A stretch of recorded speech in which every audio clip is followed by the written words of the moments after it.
الحمد لله رب العالمين، والصلاة والسلام على سيدنا محمد سيد الأولين والآخرين وعلى آله وأصحابه أجمعين. أما بعد، فأعوذ بالله من الشيطان الرجيم. بسم الله الرحمن الرحيم. إذا جاء نصر الله والفتح ورأيت الناس يدخلون في دين الله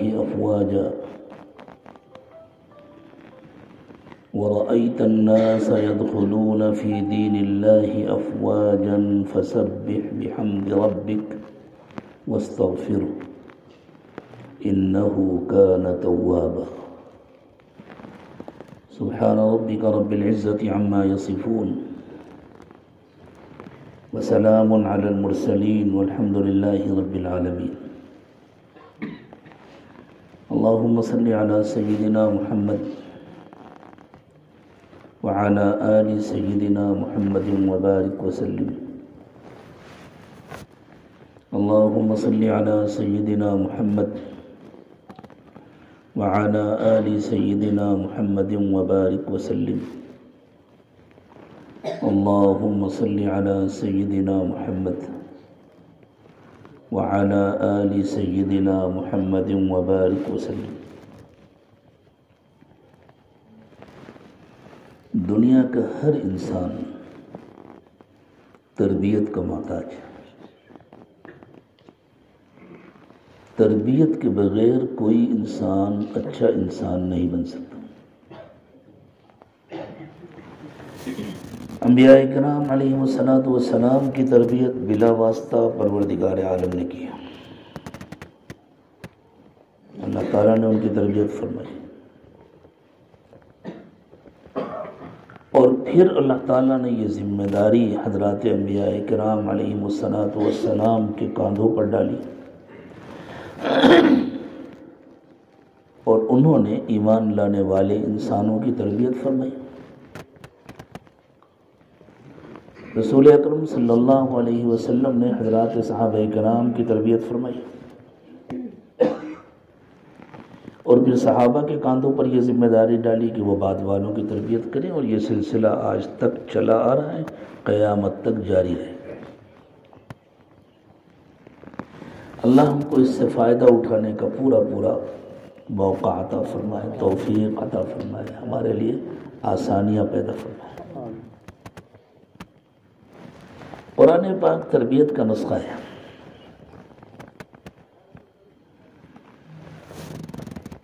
ایسے انداز سے اللہ تعالیٰ تربیت فرماتے ہیں قرآن پاک میں کہ حیرت ہوتی ہے.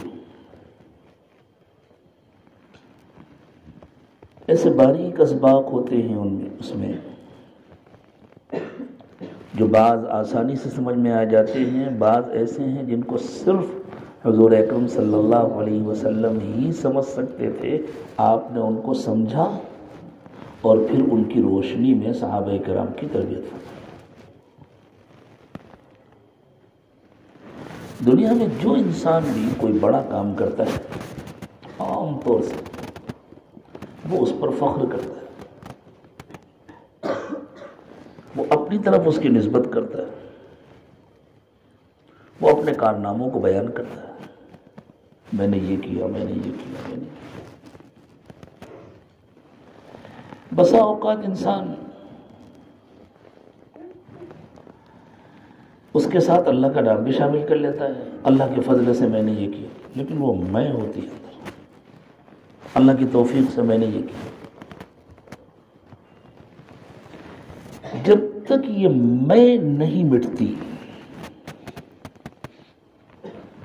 اس وقت تک انسان اچھا انسان نہیں بن پاتا. جب یہ میں مٹ جاتی ہے تو پھر انسان کو کہیں اپنا کمال نظر نہیں آتا، ہر جگہ اللہ کا کمال نظر آتا ہے، ہر جگہ اللہ کا ہاتھ نظر آتا ہے کہ وہ کام کر رہا ہے. وہ ہاتھ ان آنکھوں سے نظر نہیں آتا. اس آنکھ سے نظر آتا ہے۔ ایک آنکھ اللہ نے دل میں بھی بنائی ہے۔ سر کی آنکھیں تو سب کی کھلی ہوتی ہے، اللہ یہ کہ خدا نہ خواستہ کوئی اندھا ہو۔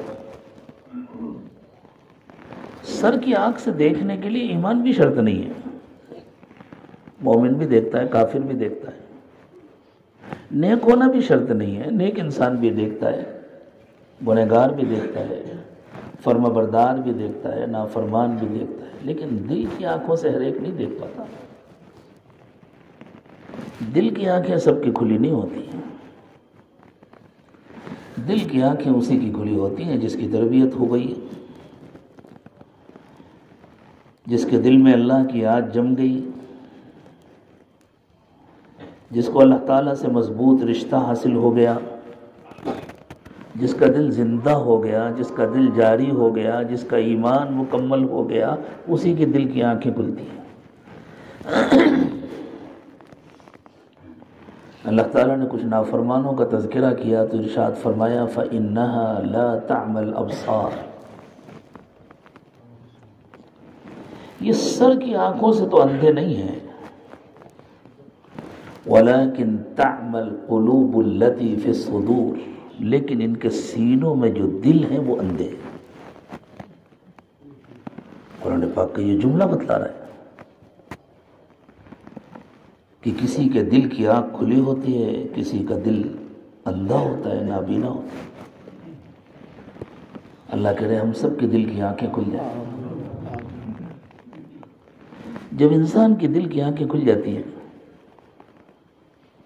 تو اسے ہر جگہ اللہ کا ہاتھ نظر آتا ہے، کام کرتا ہوا، یہ کر رہا ہے، یہ بھی اللہ کر رہا ہے، یہ بھی اللہ کر رہا ہے، یہ بھی اللہ کر رہا ہے، کیونکہ فاعل حقیقی تو اللہ تعالیٰ ہے۔ قرآن پاک میں اللہ تعالیٰ نے فرمایا فعال لما یرید، جو چاہتے ہیں اللہ کرتے ہیں اور اللہ ہی کرتے ہیں، اللہ کے سوا کوئی کرنے والا نہیں ہے۔ ہمارے امتحان کے لیے اللہ تعالیٰ نے دنیا میں ظاہری اسباب پیدا فرمائے ہیں اور دنیا کو دارالاسباب بنایا ہے۔ وہ اسباب بھی اللہ کے حکم کے، اللہ کی منشا کے پابند ہیں، اللہ تعالیٰ ان اسباب کے پابند نہیں ہے۔ اللہ چاہے تو بغیر اسباب کی بھی کر دے، جیسے اللہ تعالیٰ نے روزی کا ایک ذریعہ بنایا ہے۔ ہمیں پھل کیسے ملتے ہیں؟ کشمیر والوں کو سیب کیسے ملتے ہیں؟ پہاڑوں پر جب برفباری ہوتی ہے تو اس کے ساتھ آسمان سے تو نہیں آتے نا، بارش میں بھی نہیں برستے، باغبانی کرنی پڑتی ہے، باغوں کی دیکھ بھال کرنی ہوتی ہے، وقت پر دوائیں چھڑکنا، وقت پر پانی ڈالنا، ان کی دیکھ بھال کرنا، ان کی نگرانی کرنا، تو پھل ملتے ہیں۔ لیکن یہ پھل درخت نہیں دیتے، یہ پھل اللہ دیتے ہیں۔ نظر آتا ہے کہ درختوں سے مل رہے ہیں، اللہ دیتے ہیں۔ اللہ بغیر درخت کے بھی دینا چاہے تو دے سکتے ہیں، دیا ہے نا اللہ تعالیٰ نے بغیر درخت کے۔ حضرت مریم کا تذکرہ کیا پروردگار عالم نے، کلما دخل علیہا زکریا المحراب وجد عندها رزقا۔ حضرت زکریا جو حضرت مریم کے سگے خالو تھے اور ان کے مرشد و مربی بھی تھے، وہی ان کے نگراں تھے۔ تو مسجد کے ایک کمرے میں، جو مسجد بھی تھی، حضرت زکریا علیہ السلام کے زیر نگرانی تربیت گاہ بھی تھی، آج کی زبان میں آپ کہیں خانقاہ تھی۔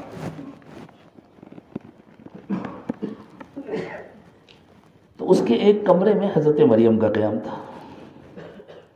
اب چونکہ اس کے بعد دوسرے کمروں میں مردوں کا بھی قیام تھا، حضرت مریم بڑی ہو رہی تھی، تو حضرت زکریا علیہ السلام اس کا خیال رکھتے تھے کہ جب کسی ضرورت سے کہیں جانے لگتے تو وہ کمرہ باہر سے بند کر دیتے، تاکہ حضرت زکریا باہر نہ آ سکیں، باہر سے کوئی اندر نہ جا سکے، کسی نامحرم حضرت مریم باہر نہ آ سکیں، کسی نامحرم کی حضرت مریم پر نظر نہ پڑے۔ جب واپس تشریف لاتے تو اپنے ہاتھوں سے دروازہ کھولتے تو پھر معلوم کرنے جاتے کہ بھانجی کو کوئی ضرورت تو نہیں ہے۔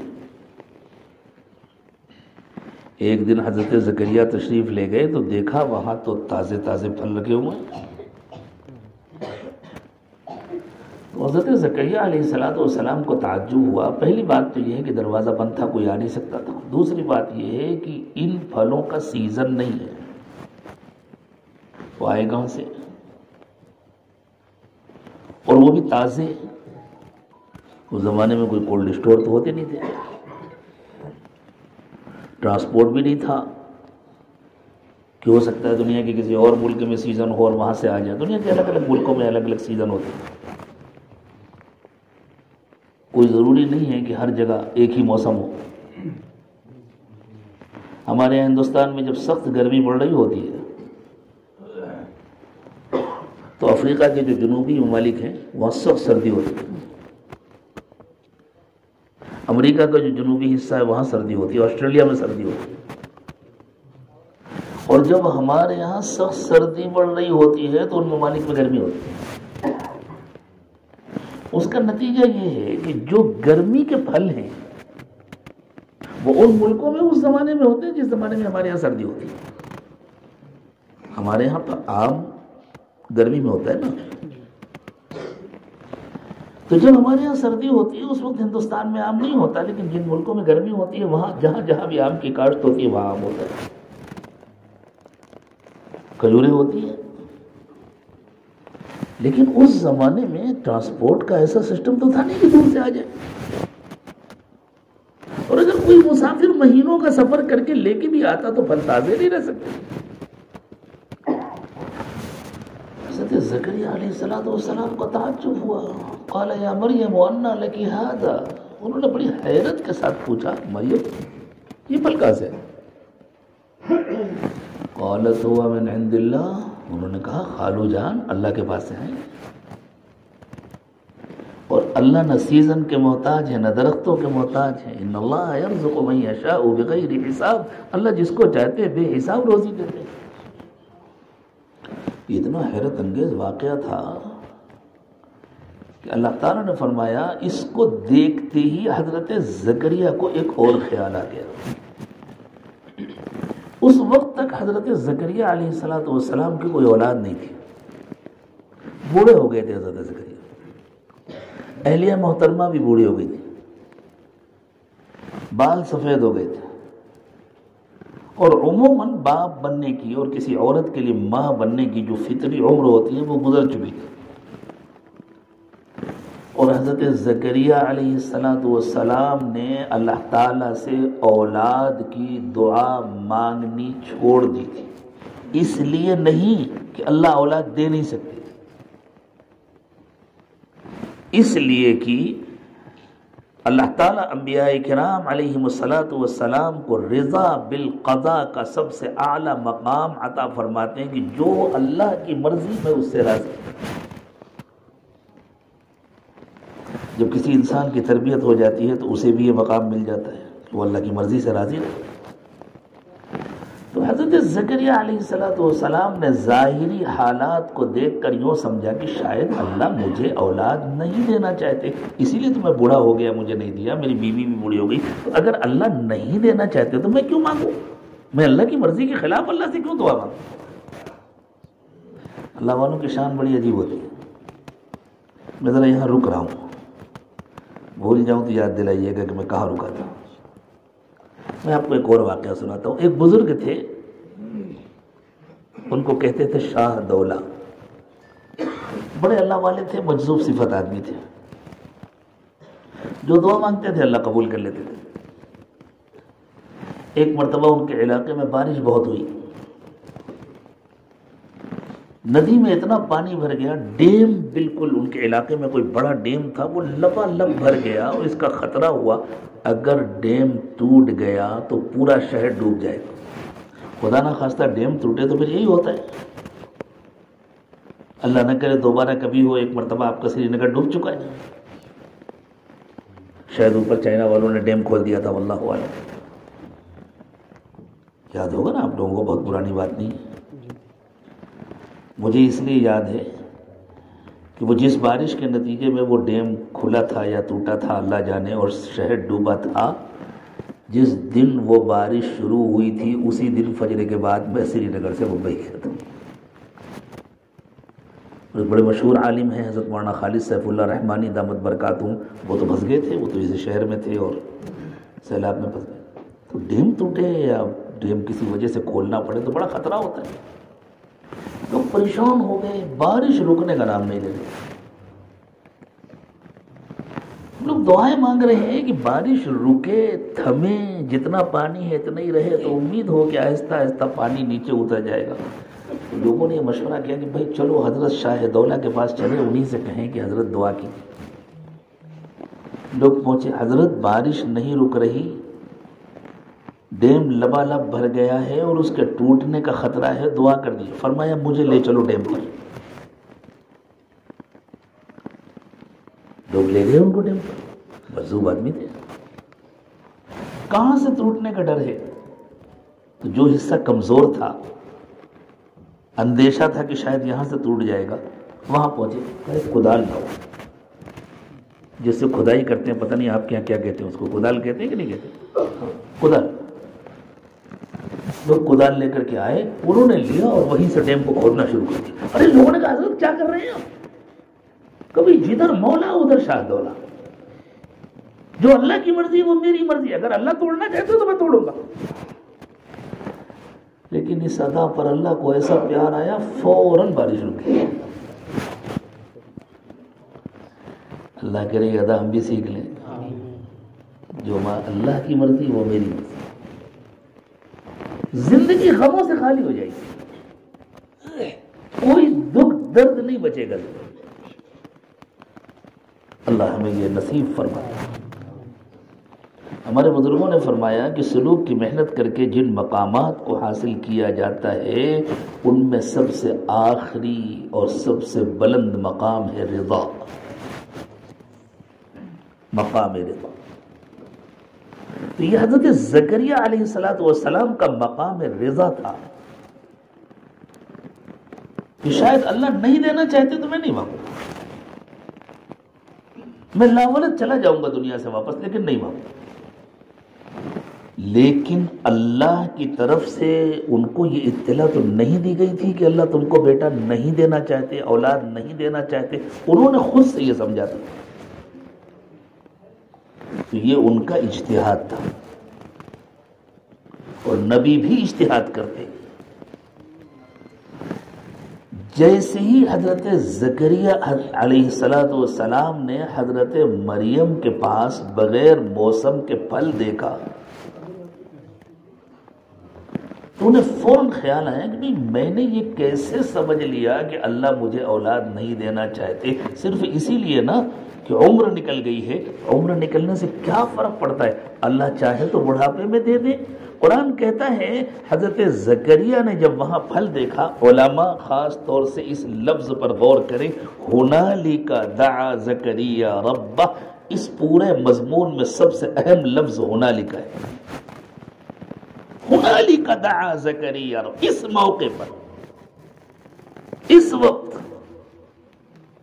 اس صورتحال میں حضرت زکریا علیہ السلام کو خیال آیا، موسم نکل گیا تو کیا ہو گیا، اللہ دینا چاہے تو کون روک سکتا ہے، مجھے مانگنا چاہیے۔ حضرت زکریا علیہ السلام نے دعا مانگی، اور جیسے ہی دعا مانگی اوپر سے قبولیت کی اطلاع آئی، زکریا تمہاری دعا قبول ہو گئی، اللہ تم کو اولاد دے گی۔ اب حضرت زکریا کو خیال آیا، اللہ کے لیے یہ بھی مشکل نہیں ہے کہ مجھ کو اور میری بیوی کو پھر سے جوان کر دیں۔ عام حالات میں جوانی واپس نہیں آتی، کسی کے نہیں آتی۔ کوئی بوڑھا انسان چاہے جتنی تمنا کرے، لیت الشباب یعود ولکنہ لا یعود ابدا، چاہے جتنی تمنا کرے کہ جوانی واپس آ جائے، واپس آ جائے، اسے کبھی واپس نہیں آنا۔ لیکن اللہ کے لیے کیا مشکل ہے؟ جو اللہ بچوں کو پیدا کرتے ہیں، جو اللہ بچوں کو جوان کرتے ہیں، جو اللہ مردے کو زندہ کرتے ہیں۔ انڈا کھاتے ہیں نا، ناشتے میں انڈا استعمال کرتے ہیں، توڑے تو اس کے اندر سے کیا نکلتا ہے؟ جو مادہ نکلتا ہے وہ مردہ ہوتا ہے نا، اور اس مردے کو اللہ زندہ کر دیتے ہیں، اس کے اندر سے بچہ نکلتا ہے۔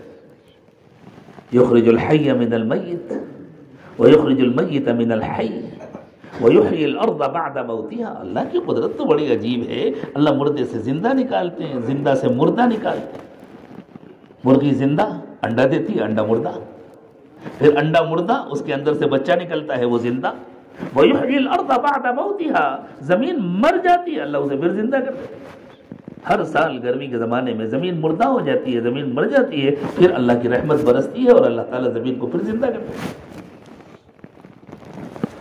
تو حضرت زکریا کو خیال ہوا اللہ چاہے تو مجھ کو اور میری بیوی کو جوان کر دے، اور اللہ چاہے تو ایسے ہی ہم دونوں کو بوڑھا رہنے دیں اور اولاد دے دیں۔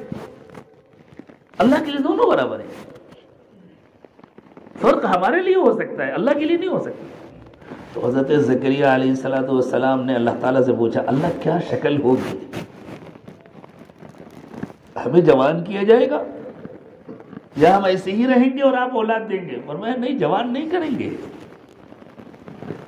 اس لیے کہ اگر اللہ جوان کرتے تو کسی کے ذہن میں یہ آ سکتا تھا اچھا ٹھیک ہے اللہ جو چاہیں کر سکتے ہیں، لیکن بوڑھے کو اولاد نہیں دے سکتے، دینا ہو تو اللہ کو جوان کرنا پڑے گا۔ میں نے کہا یہ کوئی ضروری نہیں ہے، ہم بوڑھے کو بھی دے سکتے ہیں۔ تو اطلاع دی گئی کہ اسی حال میں اولاد ہوگی، اسی بڑھاپے میں اولاد ہوگی، اسی کمزوری میں، اسی ضعف میں، اسی ناتوانی میں اولاد ہوگی۔ اتنا شوق تھا حضرت زکریا علیہ السلام کو، انہوں نے پوچھا اللہ یہ بھی بتلا دیجئے کب ہوگی؟ تو فرشتے نے آ کر کے اطلاع دی کہ اللہ تعالیٰ نے فرمایا ہے کہ جب تمہاری بیوی کو امید ہو جائے گی تو 3 دن کے لیے تمہاری زبان بند کر دی جائے، تم کچھ بول نہیں سکو۔ ان 3 دنوں میں قرآن پاک کا بیان ہے کہ حضرت زکریا علیہ السلام باہر آتے تھے، اپنے متوسلین کو، اپنے سالکین کو، اپنے زیر تربیت افراد کو اشارے سے کہتے تھے کہ اللہ کی یاد میں لگے رہو، اللہ کی عبادت میں لگے رہو، زبان بند تھی۔ یہ اس بات کی نشانی تھی کہ گھر میں اولاد ہونے والی۔ تو کرنے والی ذات اللہ کی ہے، اللہ کسی بھی سبب کے محتاج نہیں ہے۔ پھر اللہ نے اسباب بنائے کیوں ہیں؟ اسباب بنائے ہمارے امتحان کے لیے۔ اگر اللہ ہر کام بغیر سبب کے کیا کرتے تو ہر ایک مومن ہوتا،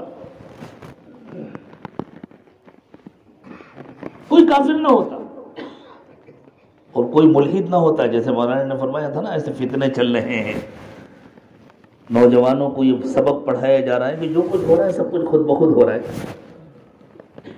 یہ شبہات کہاں سے پیدا ہوتے ہیں؟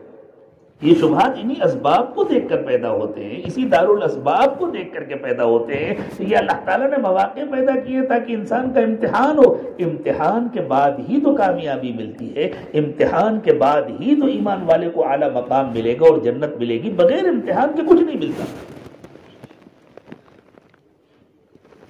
تو کرنے والی ذات اللہ کی۔ جب انسان کی تربیت ہو جاتی ہے، جب اس کے نفس کا تزکیہ ہو جاتا ہے، جب اس کے نفس کی گندگی دھل جاتی ہے، صاف ہو جاتی ہے، اور جب اس کے قلب پر اللہ تعالیٰ کی تجلیات منعکس ہونے لگتی ہیں، اور جب اس کے لطائف کا اپنی اصل سے رشتہ قائم ہو جاتا ہے۔ میں معذرت چاہتا ہوں، ہر جملے کے پیچھے ایک مستقل تفصیل ہے، ہر جملہ ایک باب کا عنوان ہے، لیکن ایک ہی ملاقات میں ساری تفصیلات تو نہیں عرض کی جا سکتی۔ علماء انشاءاللہ ان تفصیلات کو سمجھیں گے اور محسوس کریں گے۔ تو جب انسان کا تزکیہ ہو جاتا ہے، جب اللہ کے ساتھ اس کا تعلق قائم ہو جاتا ہے، تو پھر اسے ہر جگہ اللہ کی قدرت نظر آنے لگتی ہے۔ اور اس کا اتنا غلبہ ہوتا ہے، اتنا غلبہ ہو جاتا ہے کہ پھر اس کے اندر سے اسباب کا انکار ہوتا ہے کہ سبب کوئی چیز نہیں ہے، یہ تو صرف اللہ نے ہمارے امتحان کے لیے بنایا ہے، اصل اللہ ہے۔ یہ ہے وہ مقام جہاں پہنچ کر کسی اللہ والے کی زبان سے نکل گیا سب کچھ اللہ ہے، صرف اللہ ہے، صرف اللہ ہے، صرف اللہ ہے۔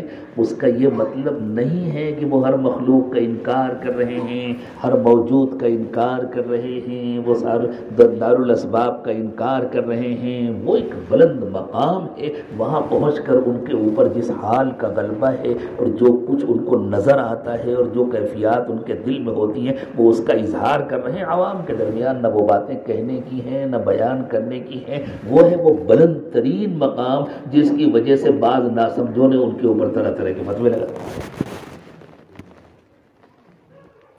جس کی بنیاد پر انہوں نے کہا کہ بھئی موجود تو صرف اللہ کی ذات ہے، یعنی باقی جو کچھ بھی ہے وہ صرف اللہ کے حکم سے ہے، ورنہ حقیقت میں تو کچھ بھی نہیں ہے۔ تو ایک فلسفہ چلا وحدت الوجود کا، وہ مسئلہ فتنہ اس وقت بنا جب ناسمجھوں کے پاس پہنچ گیا، جب اس پر بحث نادانوں کے درمیان ہونے لگی۔ اور اللہ تعالیٰ جزائے خیر دے حضرت امام ربانی مجدد الفسانی رحمۃ اللہ علیہ کو، انہوں نے اس کا فیصلہ فرمایا یہ وحدت الوجود نہیں ہے، یہ وحدت الشہود ہے، یعنی جب انسان پر اللہ کی معرفت کا غلبہ ہو جاتا ہے تو اسے ہر جگہ صرف اللہ نظر آنے لگتے۔ اس کو یوں سمجھیے کہ کسی جگہ اگر بہت تیز روشنی ہو تو صرف وہی روشنی نظر آتی ہے، آزو بازو کی چیزیں نظر نہیں آتی۔ جب دل پر اللہ تعالیٰ کی تجلیات پڑنے لگتی ہیں تو پھر انسان کو صرف اللہ ہی نظر آتے ہیں، اور چونکہ اللہ تعالیٰ کی تجلیات تو ہر جگہ پڑ رہی ہوتی ہیں، اسباب میں بھی ہوتی ہیں، تو پھر صرف اللہ کا نور نظر آتا ہے، اسے اس شخص کو اس ذات کو کوئی اور چیز نظر نہیں آتی، تو اس کو لگتا ہے کہ بس اللہ ہے اور کچھ بھی نہیں ہے، تو وہ ہر چیز کا انکار نہیں ہوتا، ہر چیز اس سے چھپ جاتی ہے اور اسے صرف وہی چیز نظر آتی ہے۔ اس لیے حضرت امام ربانی مجدد الفسانی رحمۃ اللہ علیہ نے فرمایا کہ یہ حقیقت میں وحدت الشہود ہے۔ شاید زیادہ دقیق ہو گئی گفتگو اور میں اس کو یہیں پر چھوڑ دیتا ہوں۔ علماء کے لیے اتنے اشارے کافی ہیں، انشاءاللہ وہ اس میں غور کریں گے تو بہت ساری باتیں سمجھ میں آئیں گی، اور جو علماء نہیں ہیں ان کے لیے اس سے آگے کی باتوں کی ضرورت نہیں ہے۔ تو میرے دوستو، جب تربیت ہو جاتی ہے نا تو پھر کہیں اپنا کوئی کارنامہ نظر ہی نہیں آتا، تب جا کر اندر سے میں نکلتی ہے، میں۔ یہ میں بہت خطرناک ہے، اور سب کو پتا ہے کہ میں کا انجام کیا ہوتا ہے۔ آپ کے یہاں تو بہت ہوتے ہیں نا میں کرنے والے، لیکن پھر ان کا انجام کیا ہوتا ہے؟ چھری۔ وہ بیچارہ جانور ذبح کیا جاتا ہے، اس کا گوشت کھایا جائے۔ یہ میں جب تک نہیں نکلتی اس وقت تک انسان اچھا انسان نہیں بن سکتا، چاہے وہ لیڈر ہو، چاہے وہ تاجر ہو، چاہے وہ عالم ہو، چاہے امام و خطیب ہو، چاہے مقتدی اور پیشوا ہو، کچھ بھی ہو، جب تک یہ میں اندر سے نہیں نکلتی اس وقت تک وہ کامل انسان نہیں بنتا، اس وقت تک وہ کامیاب نہیں ہو سکتا۔ اور جب یہ میں اندر سے نکل جاتی ہے اس وقت اسے کہیں اپنا کوئی کارنامہ نظر نہیں آتا، بلکہ بڑا سے بڑا کارنامہ انجام دینے کے بعد اسے یہ ڈر لگا رہتا ہے میں بہت کمزور ہوں، میں بہت گنہگار ہوں، یہ تو اللہ تعالیٰ کا فضل ہے کہ اللہ نے اس کام کے لیے مجھے استعمال کیا، یقیناً میری وجہ سے اس کام کو کوئی نقصان پہنچا ہوگا۔ اللہ، آپ دیکھیں سب سے اہم عبادت نماز ہے۔ یہاں انشاءاللہ الگ سے اذان ہوگی، پھر نماز ہوگی، ہم اس نظام کے پابند ہیں. کوئی بہت جلدی تو نہیں ہے نا. سب سے اہم عبادت نماز ہے، اور سب سے اچھی نماز اس دنیا میں کس نے پڑھی؟ حضرت محمد صلی اللہ علیہ وسلم سے اچھی نماز کوئی پڑھ سکتا ہے؟ تمام امتیوں کی نماز سے بھی اچھی، تمام انبیاء کی نماز سے بھی اچھی. انبیاء کرام کے درمیان بھی تو فرق مراتب ہے نا. تلک الرسل فضلنا بعضهم على بعض. اللہ تعالیٰ نے فرمایا ہم نے نبیوں کے درمیان بھی مراتب میں فرق رکھا ہے. سب کا مقام، سب کا مرتبہ ایک جیسا نہیں ہے. تو سب سے اعلیٰ عبادت نماز، اور سب سے اچھی نماز پڑھی حضرت محمد صلی اللہ علیہ وسلم. تو نماز کیا ہے؟ اللہ کی عبادت ہوتی ہے.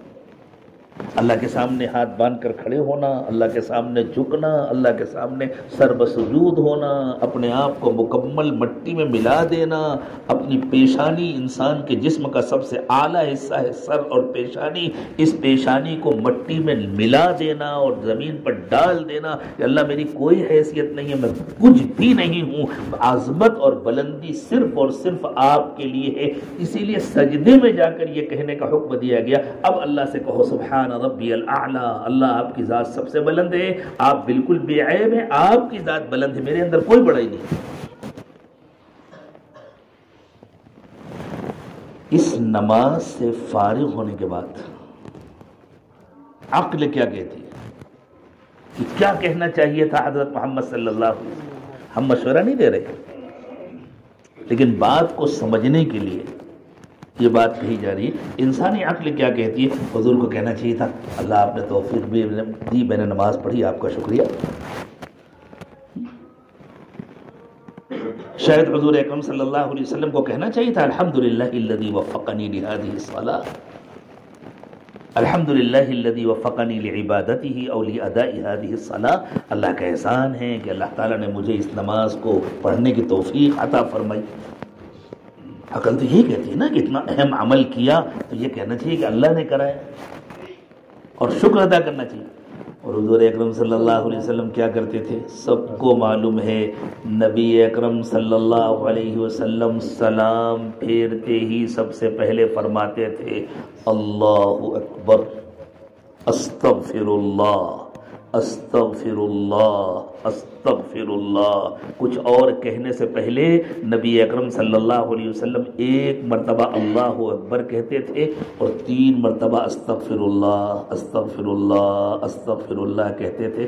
اللہ آپ بہت بڑے ہیں، میں آپ کی شایع نشان نماز نہیں پڑھ سکتا.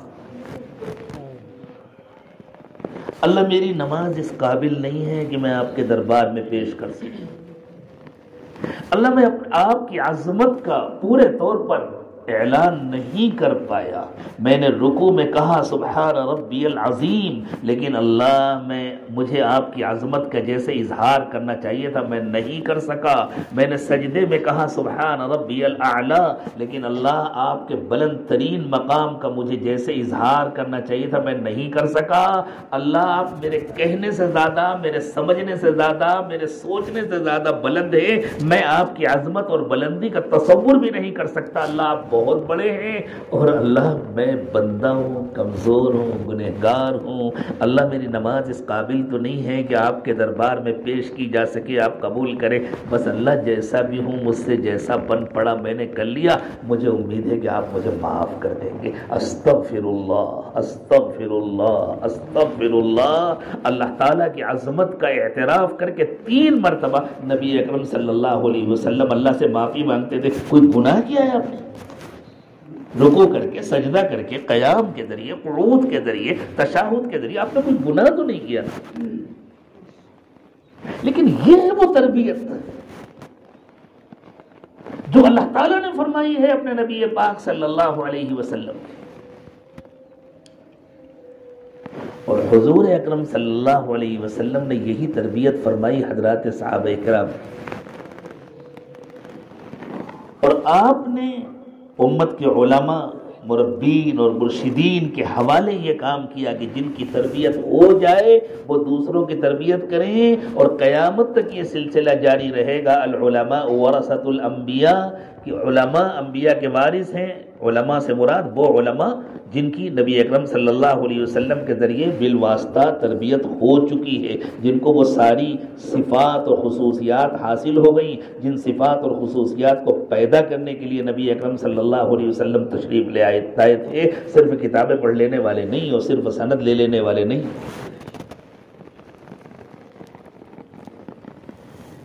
تو یہ تربیت کا ایک مستقل باب ہے، جس کو آپ نے سنا تھا قاری صاحب سے، سورۃ النصر۔ میں اس پر گفتگو شروع کرنے سے پہلے اس سورت کے حوالے سے آپ کو اور خاص طور سے علماء، حفاظ اور قراء کو ایک واقعہ سنا تھا۔ ایک بہت بڑے اسلامی اسکالر گزرے ہیں، ڈاکٹر حمید اللہ، وہ رہنے والے تھے حیدرآباد کے، اور اللہ تعالیٰ نے ان کو بلند علمی مقام عطا فرمایا تھا۔ ان کی زندگی تقریباً پوری فرانس میں گزری، پیرس میں۔ وہ حیدرآباد سے کسی سرکاری کام سے فرانس گئے تھے، اور پھر یہاں کا نقشہ ہی بدل گیا تھا، سب کچھ ختم ہو گیا تھا، وہ سفیر بن کر گئے تھے، اور پھر انہوں نے وہیں قیام کیا، دوبارہ واپس آئے گی۔ انہوں نے فرانسیسی زبان میں قرآن پاک کا ترجمہ لکھا، سیرت کی کتاب لکھی، اور بہت ان کا علمی کام ہے۔ مختلف مقامات پر ان کے علمی لیکچرز ہوتے تھے، اللہ تعالیٰ نے ان سے بہت کام کیا، اور تقریباً روزانہ ہی لوگ آ کر کے ان کے پاس کلمہ پڑھتے تھے۔ بہت بڑی تعداد ہے ان لوگوں کی جن کو اللہ نے ہدایت دی ڈاکٹر حمید اللہ صاحب کے ہاتھوں سے۔ اس مجمع میں بہت سارے لوگوں نے ان کا نام سنا ہوگا، اور ہو سکتا ہے بعض حضرات نے ان کی کتابیں بھی پڑھی ہوں، ان کے لیکچر سے بھی سنا۔ ڈاکٹر حمید اللہ صاحب نے اپنی یادداشت میں یہ واقعہ لکھا ہے کہ میرے پاس جو شخص بھی آتا تھا کلمہ پڑھنے کے لیے، میں اس سے یہ پوچھتا تھا کہ آپ اسلام کی کس چیز سے متاثر ہیں۔ الگ الگ باتوں سے لوگ متاثر ہوتے ہیں۔ اسلام میں اتنی خوبیاں ہیں، اتنی خوبیاں ہیں، کوئی اندازہ نہیں لگا سکتا، اور کون کس چیز سے متاثر ہوگا پہلے سے کہا نہیں جا سکتا۔ کسی کو کوئی صفت اپیل کرتی ہے، کسی کو کوئی صفت اپیل کرتی ہے۔ میں آپ کو اس سے پہلے ایک اور واقعہ سنا دیتا ہوں۔ میرا بچپن کا زمانہ تھا، اتفاق سے میں بھی بیمار تھا، میرے والد صاحب بھی بیمار تھے رحمۃ اللہ علیہ، اور باندھا ایک شہر ہے یو پی کا، اس کا ایک گاؤں ہے ہتھورا، وہاں والد صاحب رہتے تھے، ہم لوگ بھی وہیں رہتے تھے، وہاں کے بڑے اساتذہ میں تھے۔ بیمار ہونے کی وجہ سے باندھا شہر میں ہم لوگ تھے، علاج ہو رہا تھا۔ ایک صاحب آئے، کوئی دوست ان کو لے کر کے آئے کہ یہ کلمہ پڑھنا چاہتے ہیں۔ میں موجود تھا اس وقت۔ والد صاحب نے ان کو کلمہ پڑھایا، اور کلمہ پڑھا کر کے ان سے پوچھا کہ بھئی آپ اسلام کی کس چیز سے متاثر ہیں؟ اب دیکھیں آپ وہ کس بات سے متاثر ہوئے۔ انہوں نے کہا کہ میں ٹرک ڈرائیور ہوں، میری جوان بہن تھی، وہ بیمار ہوئی، اس کا انتقال ہو گیا، اسے جلایا گیا، جو طریقہ ہوتا ہے غیر مسلموں کے یہاں، ہمارے ہندوستان میں جب اس کی چتا کو آگ لگائی گئی تو کپڑا کتنی دیر باقی رہے گا؟ بدن کے جلنے میں تو بہت دیر لگتی ہے، کپڑا تو فوراً جل جاتا ہے، بس ذرا دیر میں اس کا کفن جل گیا، جو بھی کپڑا اس کے اوپر لپیٹ وہ جل گیا، اور میری اس نوجوان بہن کا برہنہ جسم سب کے سامنے آیا، سب نے دیکھا، میں نے بھی دیکھا، اور مجھے بہت تکلیف ہوئی، یہ کیا طریقہ ہے؟ وہ کہتے ہیں مجھے بہت زیادہ تکلیف ہوئی، لیکن میں نے اس تکلیف کا کسی سے اظہار نہیں کیا۔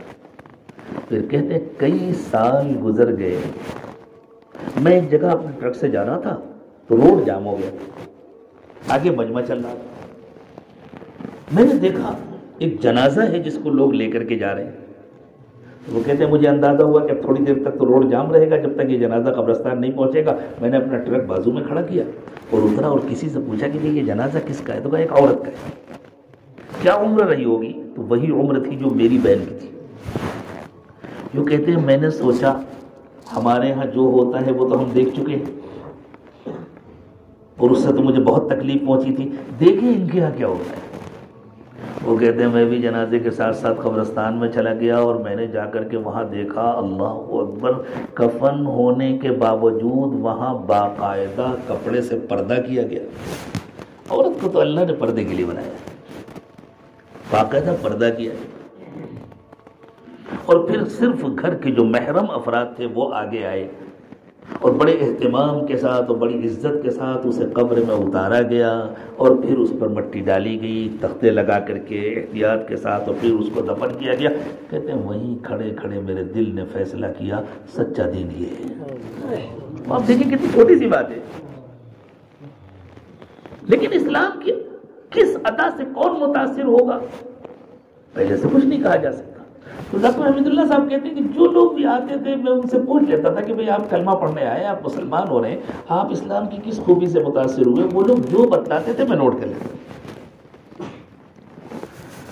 تو انہوں نے کہا کہ ایک صاحب میرے پاس آئے اور انہوں نے کہا کہ مجھے کلمہ پڑھنا ہے، میں نے کلمہ پڑھایا، میں نے ان سے پوچھا کہ آپ کس چیز سے متاثر ہوئے؟ تو انہوں نے بتلایا کہ میں فرنچ زبان کا اس وقت کا سب سے بڑا سنگر ہوں،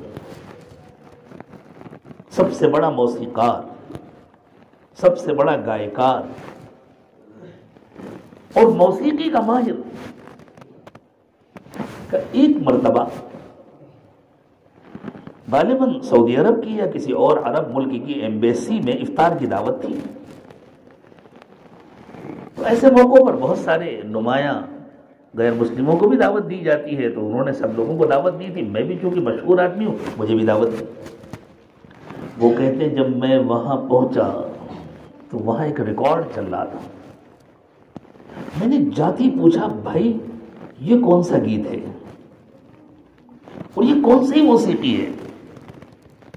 میں سوچ میں پڑ گیا، اب تک انسانوں نے موسیقی کے میدان میں جتنی ترقی کی ہے یہ ان سب سے بہت بلند ہے۔ تو میں سوچ میں پڑ گیا اس کی موسیقی بنائی کس نے؟ اور میں نے حیران ہو کر پوچھا، کیونکہ وہ اس فن کا آدمی تھا، تو میں نے حیران ہو کر کے پوچھا بھائی یہ کس کی بنائی ہوئی دھن ہے اور اس دھن پر کیا گایا جا رہا ہے؟ تو کہتے ہیں کسی نے کہا یہ کسی کی بنائی ہوئی دھن نہیں ہے، یہ اللہ کا کلام ہے، اس کا ریکارڈ چل رہا ہے، یہ قرآن پاک ہے جس کی تلاوت ہے۔ وہ کہتے ہیں میں سنتا رہا، سمجھ میں تو کچھ نہیں آ رہا تھا، لیکن میرا دل گواہی دے رہا تھا یہ انسانی کلام نہیں ہو سکتا، یہ یقیناً اللہ کا کلام ہے۔ اس کا جو اتار چڑھاؤ ہے، اس کی جو موزونیت ہے، وہ شخص اس سے متاثر ہوا۔ سوچیے ہم لوگ کبھی سوچ بھی نہیں سکتے اور کہا بس میں اسی سے متاثر ہوا اور میں مسلمان ہونا چاہتا ہوں، اسلام کو سیکھنا چاہتا ہوں۔ ڈاکٹر حمید اللہ صاحب کہتے ہیں میں نے کلمہ پڑھایا، اس کے بعد انہوں نے کہا کہ میں قرآن پڑھنا چاہتا ہوں، مجھے کوئی استاذ دے دیجیے۔ تو غالباً کوئی بنگالی استاذ تھے۔ یہ جو میں بنگالی کہہ رہا ہوں مجھے خیال ہے کہ شاید انہوں نے یہی لکھا ہے، بہت دن ہو گئے اس واقعے کو پڑھے ہوئے، ہو سکتا ہے کہیں اور کیوں شاید، یا کسی اور جگہ کے کوئی بھی حافظ صاحب تھے۔ تو انہوں نے کہا کہ یہ آپ کے استاد ہیں، یہ آپ کو قرآن پڑھائیں۔ وہیں رہتے تھے وہ بھی پیرس میں، انہوں نے پڑھانا شروع کر دیا۔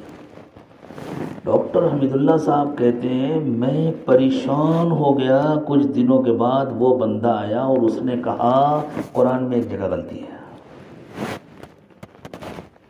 اس بندے نے کہا قرآن میں ایک جگہ غلطی ہے۔ کہتے ہیں میں پریشان ہوا، میں نے کہا کہاں غلطی ہے؟ کہا میرا فن کہتا ہے، اور پھر سورۃ النصر پڑھی، اذا جاء نصر اللہ والفتح ورأيت الناس يدخلون في دین اللہ افواجا۔ اس طرح انہوں نے مجھے پڑھایا ہے اور یہ غلط ہے، یہاں سکتہ ہو رہا ہے، یہاں وزن ٹوٹ رہا ہے، میرے موسیقی کے قاعدے کے مطابق یہ غلط ہے۔ یہ غلطی کیسے آ گئی قرآن میں؟ اور میں نے پورا قرآن پڑھ ڈالا اور کوئی غلطی نہیں ہے، لیکن یہ غلطی۔ ڈاکٹر حمید اللہ کہتے ہیں میں پریشان ہو گیا، میں اس وقت کس سے مشورہ کروں؟ کون ہے عالم اسلام کا ایسا قاری جو موسیقی کا بھی ماہر ہو؟ کوئی نہیں ہے۔